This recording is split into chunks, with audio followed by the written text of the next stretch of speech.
na makapangyarihan sa lahat, walang hanggan ang iyong kabutihan at katotohanan. Kami po ay lumalapit sa inyong harapan na may pagpapakumbaba, nagpapasalamat sa bawat biyaya na inyong ipinagkakaloob sa amin. Panginoon, patawarin mo po kami sa aming mga pagkukulang, sa anong mga pagkakamali, at sa mga panahong hindi namin nagawa ang nararapat sa iyong paningin. Linisin mo po ang aming puso at isipan upang kami ay maging karapat-dapat sa iyong harapan. Inihiling po namin ang inyong patnubay sa aming pang-araw-araw na buhay. Naway bigyan mo po kami ng karunungan upang aming maunawaan ang iyong mga salita at maisabuhay ang mga ito. Pagpalain mo po ang aming pamilya, ang aming kapwa, at ang buong bayan upang kami ay mamuhay ayon sa iyong kalooban.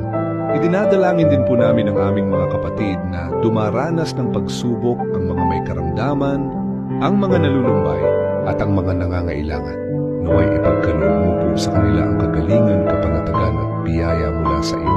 Salamat po, Panginoon, sa iyong hindi nagmamaliw na pagmamahal. Sa iyo namin ipinagkakatiwala ang lahat ng bagay, sapagkat ikaw ang aming Diyos na totoo at tapat. Ang lahat ng ito ay idinadalangin namin sa pangalan ng iyong anak, ang aming Panginoong Hesukristo. Amen.